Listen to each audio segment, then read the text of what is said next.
Welcome to Sivako, the road to Avatar. My name is Shaun Alexander, and I will be your guide to the world of Pandora and beyond. And today I have a very special guest with me. Special guest, would you like to introduce yourself? I'll be happy to. Yeah, happy to be here, Sean. My name is Ross. I am a biochemist and I live in California. And today I'm really excited to kind of talk through my personal experience of the run up to Avatar in 2009. And I think it would be fun to talk about how that is similar and wildly different to the run up to the Way of Water.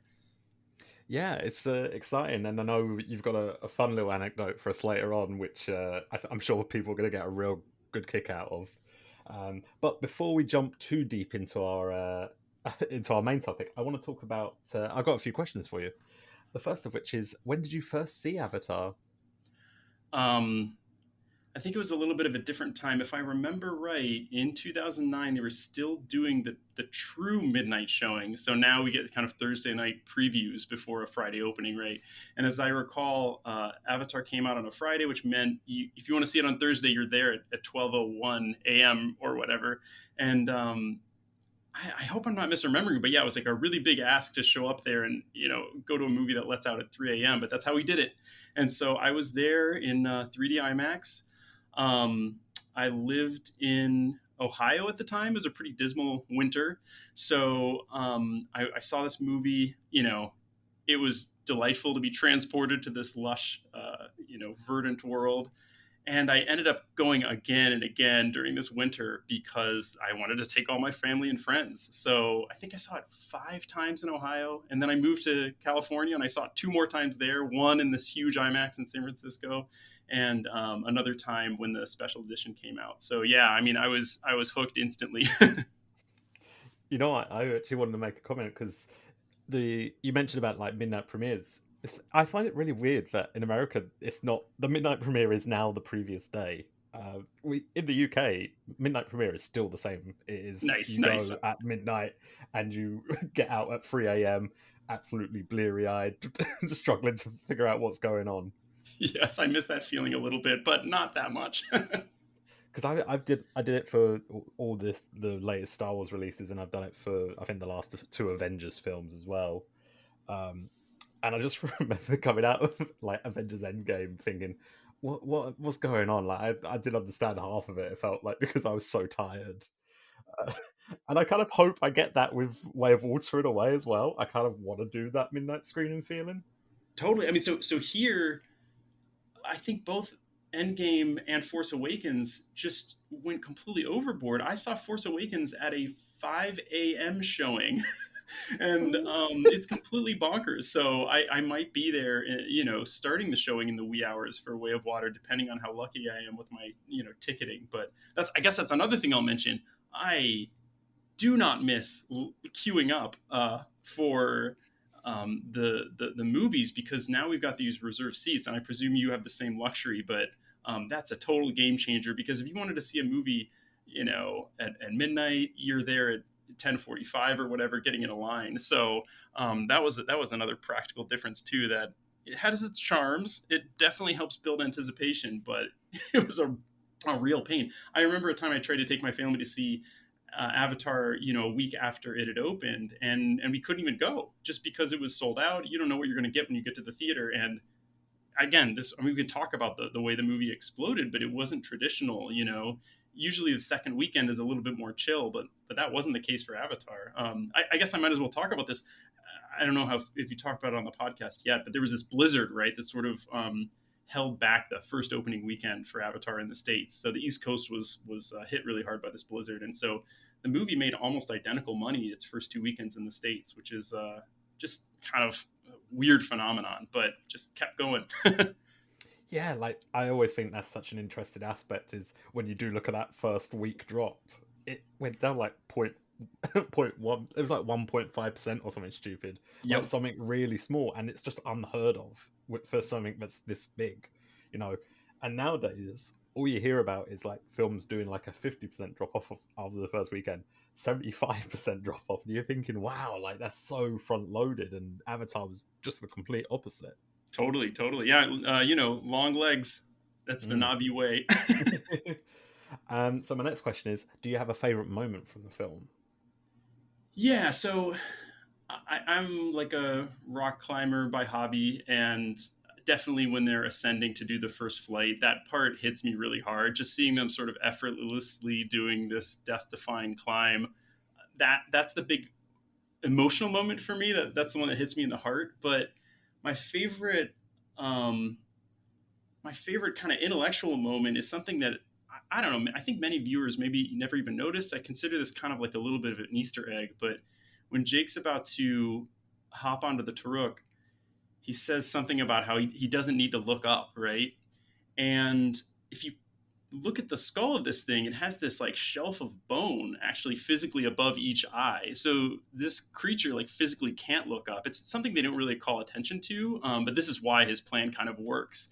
And like the additional layer to this is that they have this skull sitting in the center of Home Tree for Jake to study, right? So I think this is such a beautiful little element of the movie because it's so understated and it's so thoughtfully put together, right? Like this is a completely feasible thing that Jake would have a chance to strategize about, um, and it's delivered in the movie in this way that you could completely miss it. So I think that's a really nice encapsulation of all the thoughtfulness that goes into this movie, which on its surface is very simplistic, but there's just so much care put into it, and I really think it's a movie where the more you think about it, the more rewarding it can be, which is, I think, distinct from a lot of stuff where you can have fun in the theater, but then as you leave and you start to think about it, you kind of scratch your head and you're, maybe that doesn't make so much sense.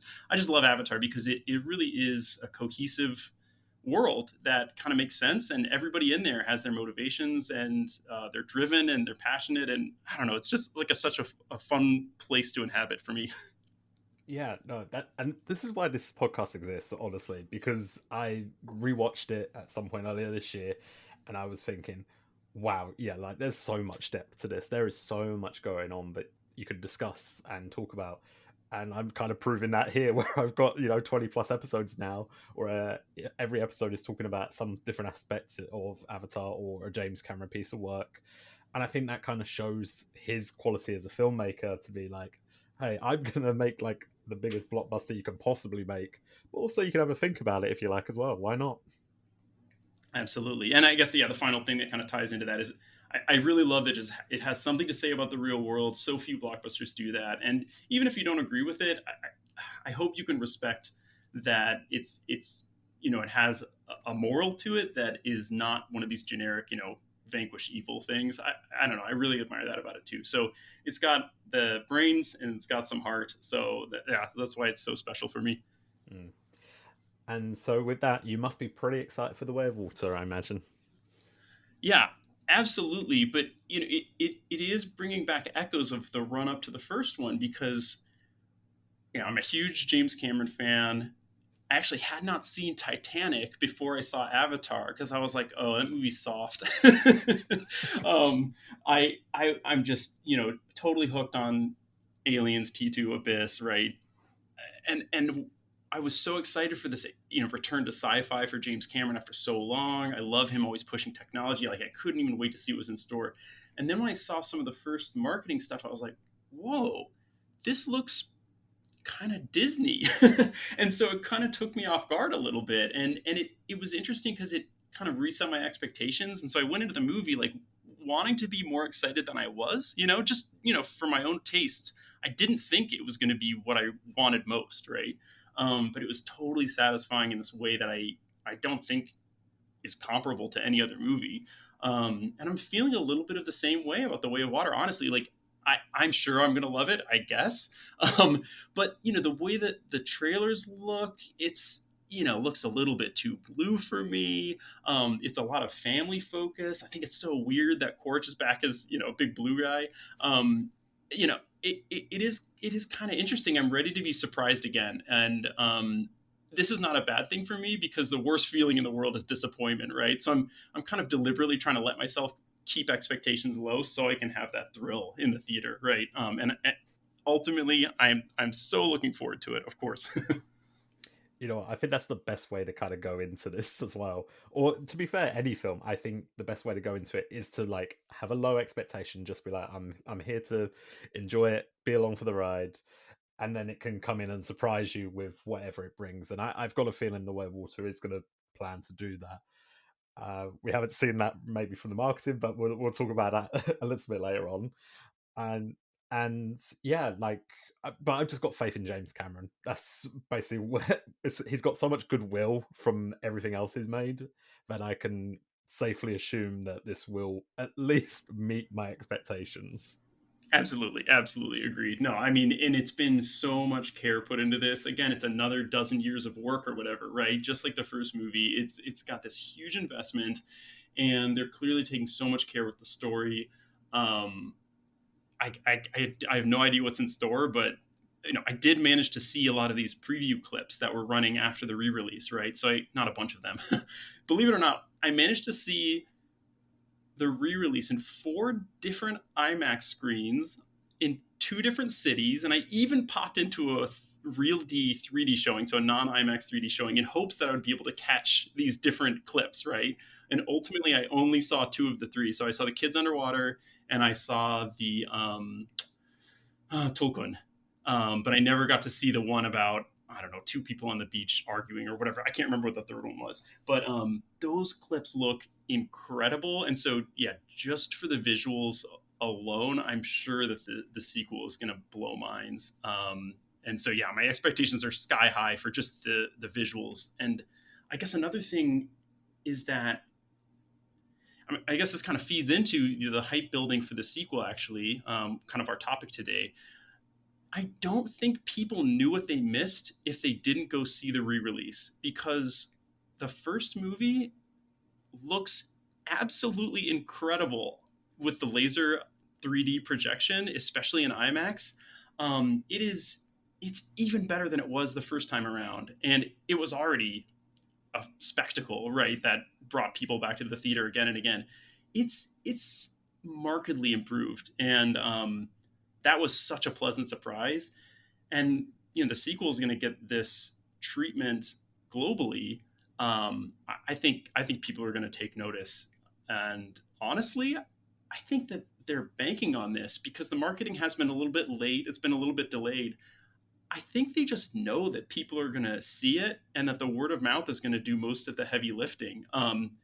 Again, if you saw these clips from the new movie in IMAX, it's completely insane, and it just boggles the mind that nobody has even come close to this sort of thing in terms of just immersive 3D special effects. It's completely distinct from anything else. So, yeah, I I don't know. Yeah, it's going to be incredible. Yeah. So, you know what, this is a great time. Let's get on to the main topic, which is we're talking about the build up of hype for Avatar, both in reference to the way water that we're experiencing currently right now, but we're having a little jump back in time, back to 2009, to the build up for the release of Avatar. And the reason you wanted to come on is because you have a very interesting anecdote, I believe, and I'm sure that's probably the best place to start for this conversation as well. Absolutely. So I'll preface it a little bit just by, you know, going from zero up to, I guess, yeah, the way the world was introduced to Avatar. So it was certainly on my radar before there was any marketing material whatsoever, right? Words sort of started to seep out that James Cameron was working on something, right? And at that time, a lot of the discourse was on these internet movie database, IMDb forums. And so that was where so much of the discussion was happening. And it was not moderated at all. It was a total mess of just, snide comments and nonsense. But yeah, the big memory I have is the first image that came out from the movie. It's Jake's foot. It's just a screenshot of a big blue foot, and that was in August 2009. And even though in my memory that was like months of that being the only thing that I knew, it turns out that that leak was like a week before the first teaser trailer. So that teaser trailer actually came out like kind of late in August in 2009, and so people had this perception that this movie was going to be technologically revolutionary, and it was wild because people were like thirsting for blood or something regarding whether or not the CGI graphics would be photoreal. That was the term that everyone kept using. Is it going to be photorealistic? Is it going to look real? Is it going to have uncanny value issues? So everyone had like their detectors set to maximum sensitivity regarding this one topic. And the first teaser came out and it had no plot. It's just kind of like a mood piece, very similar to the Way of Water teaser. And yeah, people were kind of hating on it. They were like, what is this? What are these creatures? The mood was pretty negative, actually. So that was interesting, but my curiosity was piqued. A lot of people were definitely interested, but it didn't tell anything about the story. It was just saying like, here's what the aliens look like, we're in space, and that's pretty much it. And the mood was kind of negative. Like, people were critical, and it's easy to kind of goof on the topic, right? So I think James Cameron is very much aware that to really understand what's going on in this movie, you've got to see it in the theater, and you've got to see it in 3D, right? So the other major marketing thing that happened in the early days is Avatar Day. So is this even on your radar? Are you familiar with the concept of Avatar Day back in the day? I'm aware of Avatar Day now. I was never aware of it back in the day. I don't even know. I'm assuming it must have happened in the UK, but I was of an age where it didn't register on my radar at all, and it probably wouldn't have. I don't think at the time either. Sure, sure, sure. So that's the whole thing. You kind of had to be plugged in already, and this movie had to be on your radar for you to really know about it. But the concept was they had, I think it was maybe two showings on a given day, where it was only done in 3D IMAX theaters, and you had to pre-register online.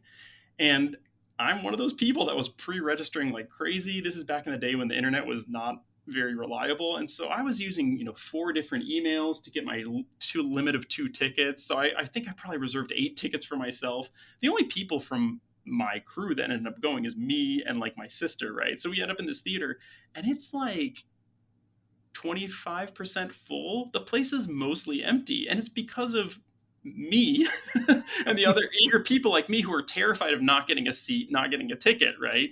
Um, so this ticketing system caused everyone to think Avatar Day was like a flop, right? So this is kind of even more negativity around the movie. But having been in the actual event, it was like incredible. Like I instantly finally got what the movie was about. Um, they showed the scene, I think, where Jake is getting attacked by the Viper Wolves. Natiri saves him. They show a little bit of them walking through the bioluminescent forest. And then the whole thing kind of culminates with um, Jake getting on his Ikron for the first time, which is a really, really striking scene, especially with him dangling off the cliff in 3D and all of that. I think it cuts right when he's about to take off for his first flight. And then they kind of had the sizzle reel of other stuff like, explosions and whatnot. So it was really, really jaw dropping. But very few people saw that, right? So the internet discourse was still like, oh, what are these cat elves, etc., right? So that was kind of the discourse from August until late October, which is when they debuted the full trailer. And once again, James Cameron is sticking to his guns. He insisted that this full trailer run in theaters for a week, right? I suspect maybe he was annoyed with everyone picking apart the CGI online. He was confident that if you see it on the big screen, if you see it in the theater, you'll get the feeling, right? And so they were supposed to have this 1 week of exclusive theatrical time. And I knew this was going to be in theaters, and I knew people wanted to see it online, so I decided I was going to bootleg this trailer. And it was pretty wild. I think I was writing, this big report for the end of my school at the time, and I was sitting at this kind of laboratory desk place, and it's like half a mile from this movie theater. And yeah, it was Thursday night. I knew the Friday movies, the new movies on Friday, were going to have this Avatar trailer in front of them. So I went over to this theater. I left to work. I left my lab office. I went over to the theater. I had brought with me this digital camera. It was Kodak brand. It's, this brick shaped thing, right? That's comical to think about now that everybody's smartphone has got this incredible camera. But I had this brick of a digital camera. It has a little display on the back. I had covered that up with a piece of cardboard. I put duct tape over every piece of like glowing light on this thing so I wouldn't be like caught, right? So I buy this ticket to Saw 6. I post up, I get a good seat. I'm like doing my AV testing, right? Looking through the physical viewfinder on this so I can make sure it's lined up properly. And yeah, the trailer runs and I record this thing. And I literally have no recollection of actually seeing it on the screen because I was like so fixated on getting this like recording. um, but yeah, it worked. I shut the video off. I just straight up left this movie. I told myself, if I went to Saw 6 and they did not play the trailer, I was going to ask for my money back, but I got the trailer. So I paid my $10 or whatever. And then I went back. So now it's midnight or whatever. And I do something a little bit savvy. Not only do I put this video on YouTube, but I put it on some file sharing site as well. And so I post all this stuff on the IMDb forums at midnight, right? Wee hours of Friday. And the next day, it had really made a splash, right? This is a time when there's not that much media. Even a trailer releasing on the internet is a pretty big deal. And there was actually a good number of articles written about this. I remember, Twitter, which was a pretty new thing at the time, was kind of talking about this. And it was really cool because I do think a lot of the sentiment had been negative at the time, but if anyone needs to remind themselves what the first full trailer for Avatar looks like, this is the one that's 3.5 minutes long. It pretty much tells the whole story, and it does a good job of it too. I mean, it is a compelling, rousing trailer that it really gets your blood pumping, in my opinion. And people immediately connected with this. And I think the really cool thing about the bootleg, because it's really fuzzy footage. It was stable. I rest the camera on a seat in front of me, so it wasn't wobbly, right? So it's not too terrible to look at, but you can't tell if the CGI is good or not. You can just tell that there's a story happening. And people really, really got it. And they weren't obsessed with the graphic quality or whatever, which had been the discourse up until that point. So, yeah, people really, really loved it. I feel like it was this 1 week of positivity around the movie, which was kind of like a break from a lot of the complaining and hating and stuff that was going on online. So eventually this week ended, of course. The trailer hit the web in HD, and then people are complaining again. But it was a pretty interesting thing that this low res version of the movie actually helped sell it a little bit better than the HD stuff, paradoxically. So yeah, that was my big interaction with the Avatar hype. I feel like I made a little bit of a splash by doing this quasi illegal thing. Oh, and just to make it absolutely clear, yeah, my YouTube upload was instantly pulled, and so there was this whole saga of people on their blogs and stuff trying to find a stable link. But Fox was very aggressively taking it down. But I think a good number of people got to see it. So again, this is all because I had uploaded the actual source file, which I found it. It's still on my computer. It is 19 megabytes, Yeah, which I like feel like one photo, could be like that. you sent me the link to it, and I was like, "Oh, I'll watch the bootleg version," because I was like, "Oh, you know what? I want to live the life back of 2009." And I was watching it. You know what? The quality is actually a lot better than I thought it was going to be. I'm very proud of myself. Yeah, it was a great I'm work. impressed. But that must be like a stressful evening for you, I bet. It was exciting. It was exciting. I'm usually like a rule follower, and so it was a little bit of active rebellion or something. But I don't know. But then it kind of it bred a bit of positivity from it as well. So in the end, it's kind of exciting to see that the circle of I would have said the internet circle back then was a lot different to what it is now. It was a lot smaller, but it's good to see that like that kind of fan base and of movie fans was really positive towards it. And it wasn't until like the trailer kind of got out to more of a public people that's when the negativity came back in, and you sort of saw that change in in taste again. Totally. But I mean, it's weird because you never know what's happening in the real world, and especially back then, the internet was such a tiny part of the discourse, right? but it felt like that's a big voice in the room. It's kind of like now on Twitter you have fringe people taking up a lot of the bandwidth, right? And I think that's how the internet was back then, where very loud voices seem like they're determining everything. Like, I swear, if I never hear the phrase photoreal again, it'll be a relief. But yeah, that was what it was all about back then. It was so funny. Yeah, and you've actually sent me a few little links as well to other things that happened around the time. One of which I want to bring up is reference to the Avatar Day, which I totally forgot these were a thing. The Hitler reacts to Avatar Day. Uh, I completely forgot that Hitler reacts was a thing. Yep. Thankfully, I'd forgotten about it. But it was basically like I remember it, and people doing parodies of it endlessly to everything. Yep. But a lot of the time they were awful. But this one's kind of funny. And it's weird to kind of see that, yeah, like this sort of like meme culture had kind of kicked off quite early for Avatar. Absolutely. No, that In a way Hitler you didn't reacts. expect. Yeah, exactly. No, that Hitler reacts video is so funny because you can tell whoever made it is actually a huge fan, right? They're dropping Mm. references to, what is it called, Xenogenesis, like Jim Yeah, Cameron's like art school film. yeah. Like It's so funny. it's so full of like little tidbits where you're like, yeah, no, this person's like either done their research or is just a genuinely is a Avatar for like James Cameron fan. Yep, yep. And yeah, it's kind of fun to watch and see someone like be openly like, no, you know what, let's take the mick out of it. It was kind of funny.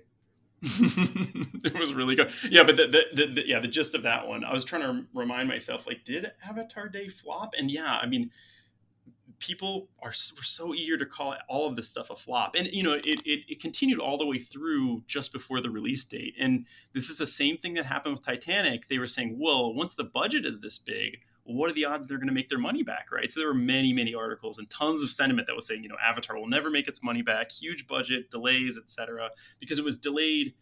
First of all, no one knew it was supposed to come out, but at some point its release date was supposed to be in summer or May or something of 2009. So it got pushed to December, which is kind of a big deal. And so then they're saying, oh, it's another, plagued, whatever.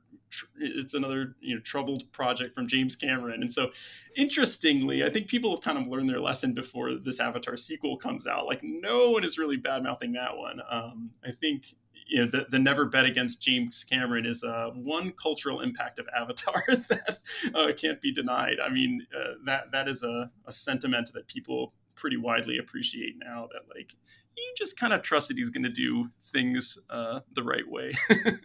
Yeah, totally. And this sort of brings us on to another thing, which I completely missed me. I didn't see it at the time. The South Park's Dances with Smurfs, which kind of perfectly encapsulates like. I think this is why we see so many people compare Avatar to Dances with Wolves. Now, obviously, the comparisons are very clear to see, but South Park parried in it, and not only parried in it around the time, actually like a month before the film comes out as well. It's incredible. Yeah, I mean, this is how much people were. It was honestly so much fun to make fun of Avatar. I think even before it came out, they're like, "This is a blast." Let's make fun of Avatar on South Park. Like, why not? They had so many of the plot elements down, and I'm not sure if it's because they read that scriptment thing that was floating around, or if just because it's obvious when you look at the trailer, right? But yeah, I revisited that episode, in preparation for our conversation today, and there's really only like 2 minutes of Avatar content in there, but it's pretty on the nose, and yeah, it's just incredible that like people were parodying it before it came out. It's like if you were an up and coming artist ready to drop your first album, you find out that like Weird Al has parodied your song. What? Kind of takes a wind out of your sails. Yeah, and you know what? I watched the clip today, and I was actually it was funny. Look, South Park's hit and miss. Certainly more newer stuff for it, but yeah, this one it's kind of funny. It absolutely nails it, and I think it must have been just based on how accurate that trailer is to the vibe and story of the movie itself. Yeah, if you watch that, is it 3.5 minutes? Wasn't it the trailer? That's right. Yeah. It is the movie. It's Yep. it gives away every single plot point. It really does. But I that's guess not a bad let's thing. just yeah, That's but a James no, Cameron thing. Every trailer of his does that. that's right. That's right. And it's wild because and maybe we can jump ahead to Way of Water briefly, but I am typically, yeah, I think I'd started doing this around the time of Avatar, but like if there's a movie that I want to see, as soon as I decide I want to see it, I'll shut the trailer off halfway through, right? I did not follow that rule for the first Avatar. I watched that trailer countless times, just kind of soaking it in, right? Like I don't know what I was trying to learn or experience or what, but like I watched that trailer countless times. And there's some other movies where I think, I know that the plot, like I know the narrative is not going to be the point of the movie, right? I think like Tron Legacy, Pacific Rim, like these are movies where it's like I'm just trying to go have an experience, right? And so those movies, I'll watch the trailer 100 times before the movie comes out. But I'm not sure what I'm going to do with The Way of Water because that trailer's coming and I am undecided on whether I'm going to watch the whole thing. I think I won't be able to resist, but if I do, I think it will pay off at the same time, right? So it's also tough because I love this hype cycle. I love, talking theories, thinking through things.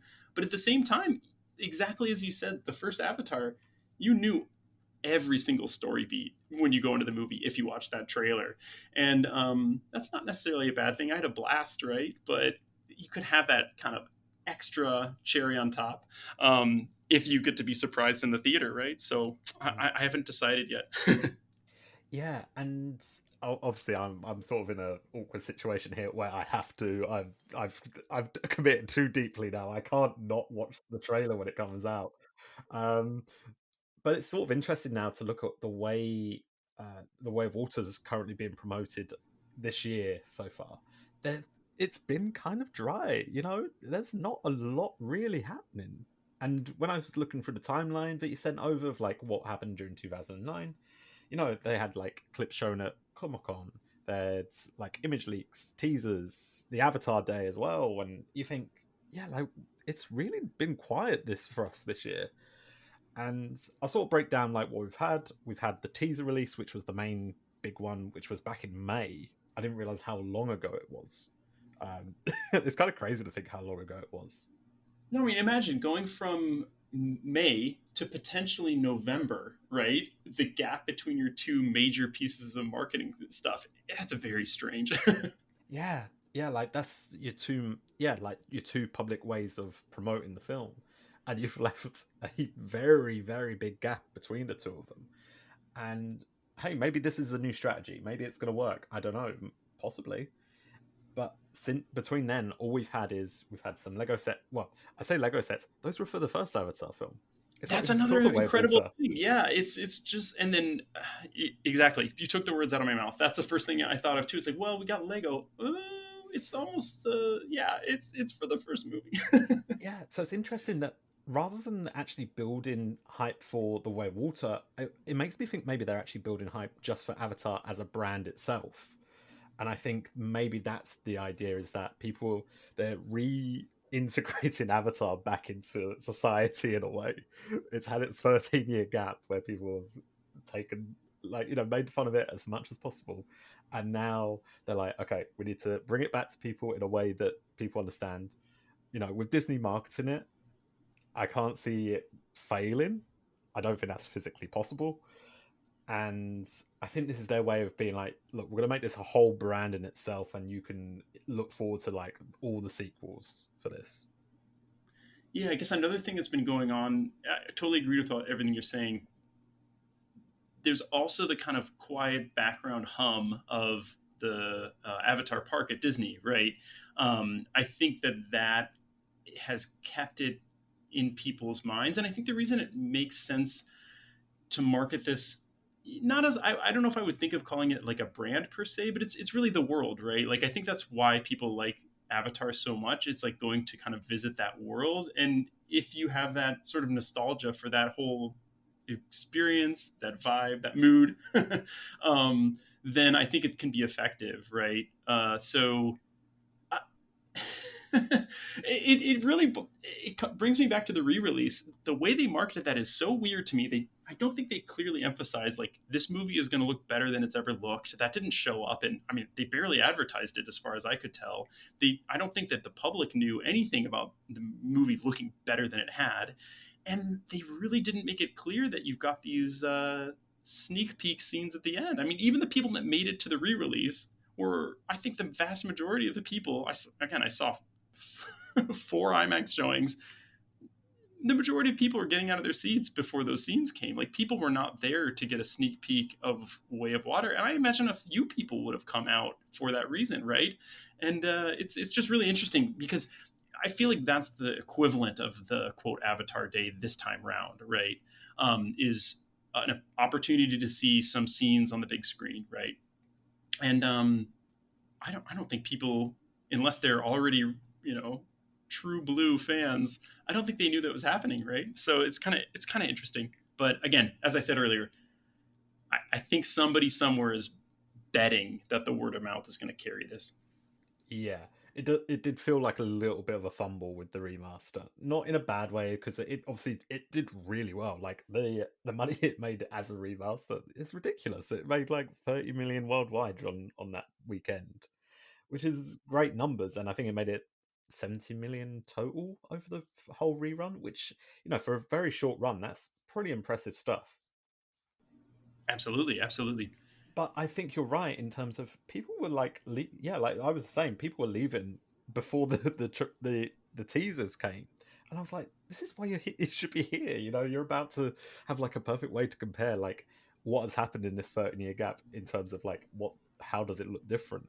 You've literally just watched the movie, and you're about to see what the jump in technology looks like. Will it impress you, and will it make you want to go in December? And people just leaving and not ignoring it. And I wonder if that's like, I think that might be a bit of like a, oops, should have probably have stuck a little thing on the front of the movie to be like, hey, I'm James Cameron, stick around to the ends of the movie, I've got a little teaser for you. That's all it needed, and people would have stayed. Yeah, oh, totally agreed. It would have worked great. So what I outside of that, yeah, like we had the D23 footage, which is vaguely around some places. I've heard some of the audio of it, and I had someone on who came on and who was at D23 and told me all about the scenes. It sounds incredible. I've got a feeling that's going to be like, they always seem Disney seem to do this, and they did it a lot for like the Star Wars films. They'll release like little 1 minute clips in the lead up to the film, and I've got a feeling those are going to be the clips we end up seeing in the lead up, like within the last couple weeks before the film releases. That's my best bet, anyway. Yeah, Yeah, like that's really outside of that, interesting. we've got You're nothing right. else You're right. really. Yeah, yeah, yeah. No, that's an interesting idea about the clips. I think that could help it. I don't know though. I mean, I wonder if they're hesitant to market it like via YouTube, via clips, via your phone very much, and because it doesn't really carry over. And actually, this brings me back to one more thing I wanted to talk about the entire arc of Avatar. I was talking about all the haters and the naysayers and the jokes and everything, but I did want to get to like the happy part of the original release of Avatar because once it hit theaters, it was a spectacle. It was a phenomenon. Everybody told their friends and family to go, and people kept going again and again and again. It was just kind of like Titanic all over again, right? It was having the best 10th weekend of all time, these incredible things.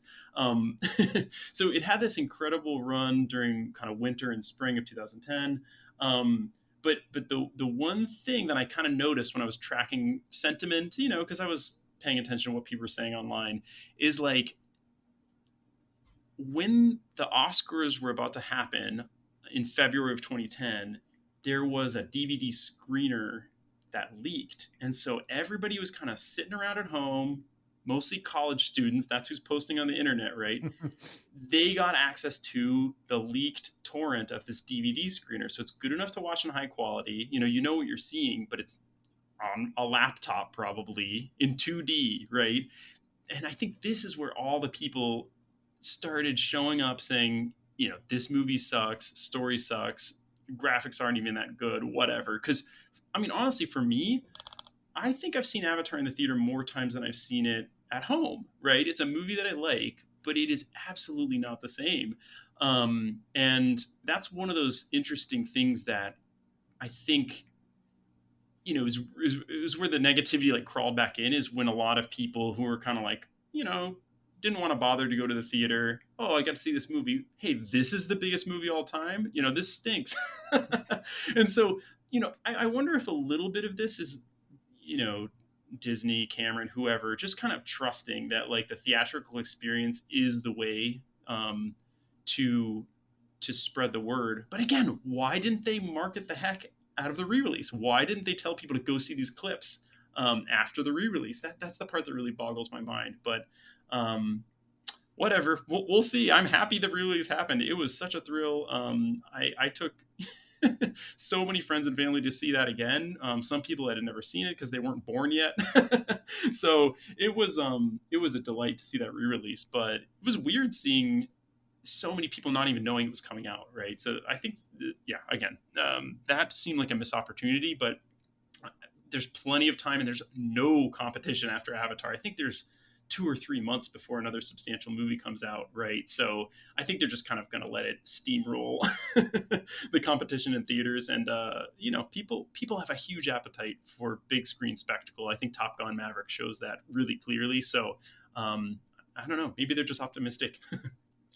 I think that's part of it. I think Disney have faith in Avatar, which, that's always a big thumbs up.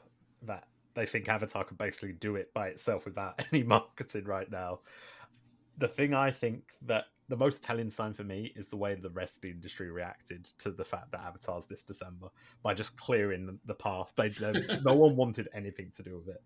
DC moved 2 different movies out away from December because Aquaman was originally meant to be there. Then Shazam was meant to be there, and they both moved them to next year because they were like, "We're not doing that. There's no point." Because Avatar is gonna steamroll. It did it before, and it will do it again. And it has literally been given a clear path to do it between December all the way up until February, when I think Ant-Man 3 comes out. That's right. That's right. There's like nothing else. It's Yep. all, your sort of indie films. And sure, they're going to make their own money and they'll do well.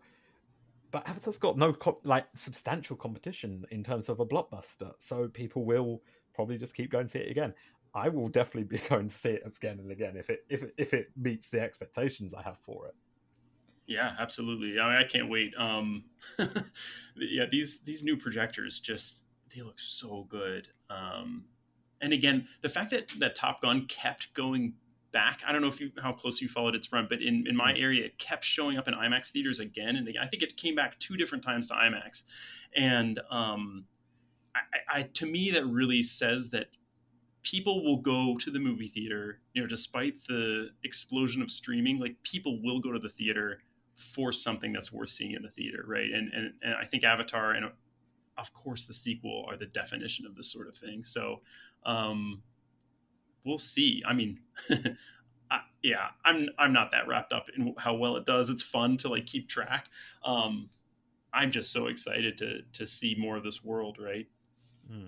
Oh yeah, I don't really, yeah, like numbers don't mean a lot to me. I will keep track of them and I kind of have a bit of fun looking to see how it's going to do. But for me, it's all about just this experience being there and being able to see this world again in a different way. One thing I did want to say is that I think that online, it's something that I've noticed recently, and I think it's to do with like people being so online.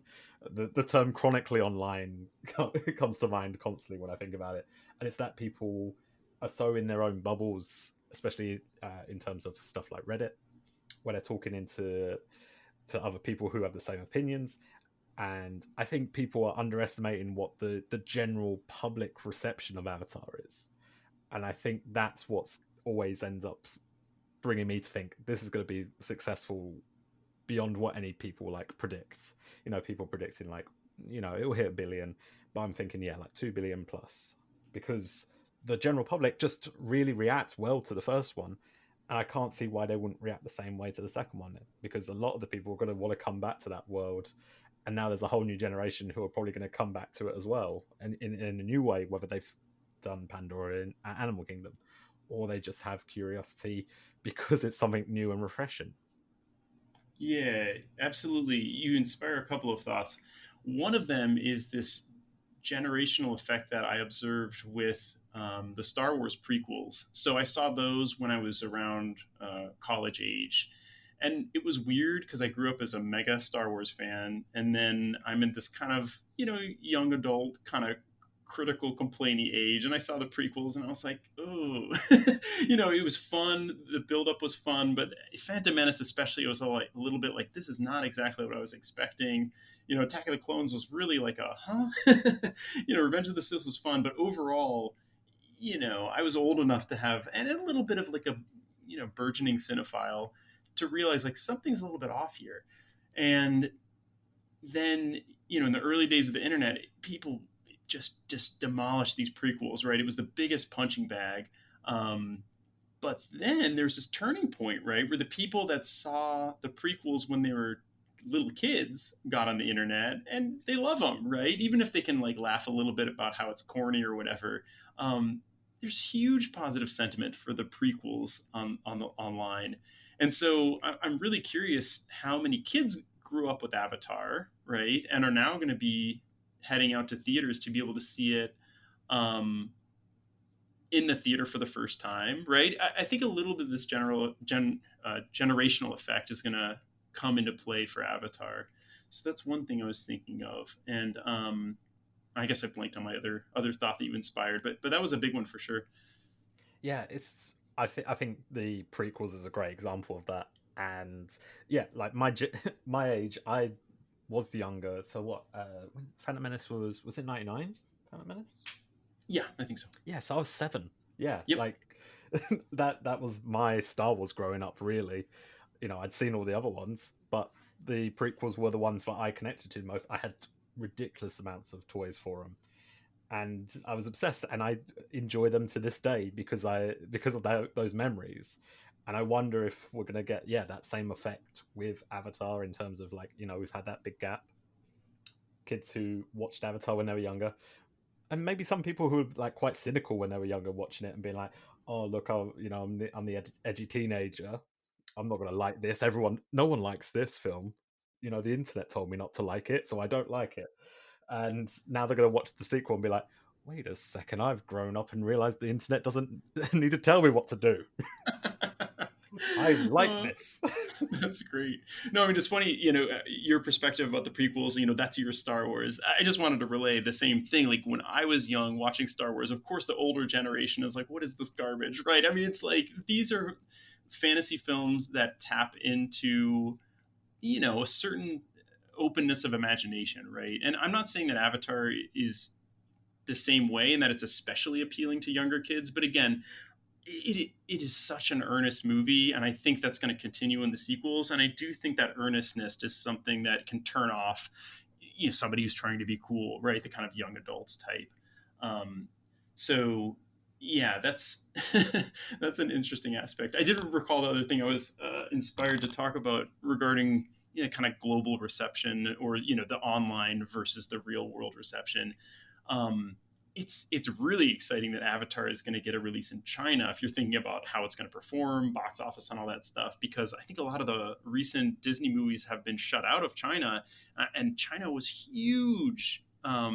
Sorry, Avatar was huge in China when it released, and the market there has grown like 10x or something. So depending on what the government allows, it could be absolutely massive there. So that's one of the most fun things to watch, because there's a really exploding market there, and you know if the first one is any indicator, the sequel is going to be extremely popular. So that's going to be a lot of fun to watch. Yeah, I mean, I think this is a series of movies for young or old, guy or gal, and it's deliberately accessible to everyone on the planet, right? That's one of the coolest things about it. And I don't know, it's kind of heartwarming to have that earnest thing, go out into the world and hopefully bring people a lot of enjoyment, right? That's kind of the sweet thing about it. Yeah, and I think as well around that sort of Christmas period where families are coming back together, people traveling, coming back to see a family after months away or something like that. Yeah, like having like a shared experience, you can go to all see Avatar and be like, "Oh, I remember when we saw it again the first time." And I think that's kind of a nice thing. And then you sort of like think about how like that just adds to the experience of being like, this is now Jake and his family, and now it's you and your family, sort of thing. And especially like some people like are doing the same journey as Jake. Hey, look, I had a kid. Like some people had kids in between that period of the first and this new one releasing, and the kids are going to be the same age as the kids in The Way of Water, and that's like probably a crazy experience to have and think, man, this is a bit. Look at my life going. Absolutely, absolutely. Hey, did you? What was your first thought when you heard that the re-release had an extra few seconds in it? Did you have a prediction for what scene would be added? I presume you saw it, you knew what the new scene is, but for me, the first thing I thought of was like, oh, they're gonna show like the pregnant Tiri, right? Because that was one of the like deleted scenes from the first movie that was on the disc, and I was sure they're gonna do that. It's like, well, they got to set up the kids, right? But no, it was something more ominous. Yeah, you know what? I thought it was actually going to be showing the new clan from The Way of Water. You know, in the scene where he's sort of like doing his travels around the planet to get all the extra clans involved in the big battle. I thought it was going to be a more obvious, meeting maybe Kate Winslet's character or something like that.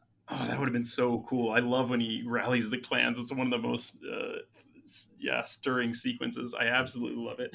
But then, That would yeah, have been all we awesome. got was we end up with just Giovanni Ribisi saying, "Well, I'll get you next time." Yep. And that's okay. Look, you know what? It's classic like sequel bait stuff. It's not as Totally. bad as some examples have put in movies in the past, and obviously this one is warranted because yep, we're getting the sequels. But yeah, it's sort of interesting they chose to add that as the one addition to the film. So just before we sort of wrap things up, I want to see what your thought process is now. What do you think we're going to see before the release? Are we going to get like another trailer? I'm predicting that the full length trailer will come out with the new Black Panther movie. That's my prediction, and that's going to be somewhat late, right? Hmm. It'll be well under 2 months until release. Is that right? Yeah, but Or it'd be maybe, basically a yeah, month because yeah, yeah, Black Panther exactly. comes out, I think, second week of November. Something like that. Yeah. So it's going to be about a month before, which is incredible in my opinion. But I think that's what's going to happen. And one thing, I think I've heard others discuss this, but I think Disney doesn't want to cannibalize, right? They want Mm, Black Panther to be everything anyone can care about. And then once it's out, let's all shift focus. It's like as soon as the Halloween decoration comes down, you put up the Christmas decorations, right? yeah. So I think we've got a little bit of that going on. I do want to say, like, the goodwill out there on the internet is substantial, and it's a very different environment versus the first movie. And I think that they know they're not fighting an uphill battle, right? There's enough nostalgia and appreciation for the first movie that I think they're just trusting that the audience is there, right? As much as that's kind of a downer for us, who wants fun stuff ahead of the movie, maybe it just speaks to their confidence and their faith that people are going to show up, right? Yeah, we'll see. Awesome. It's been such a pleasure having you on. Um, and hearing your story about the bootleg and how the lead up to Avatar was, and how different it is to this lead up we have now. And I'm really excited to sort of see, maybe looking back on it once we've had this full cycle, comparing the two in full to be like, yeah, let's see, did it help that we didn't have the trailer so quickly? Was it more useful that we didn't have another Avatar day? Um, We needed an Avatar day. That's yeah, you There's know no what? question. I would, you know what? I would have killed to have had an Avatar day if they'd shown been like, hey, for Uh this huh. day, we're going to show all the D23 footage at an IMAX.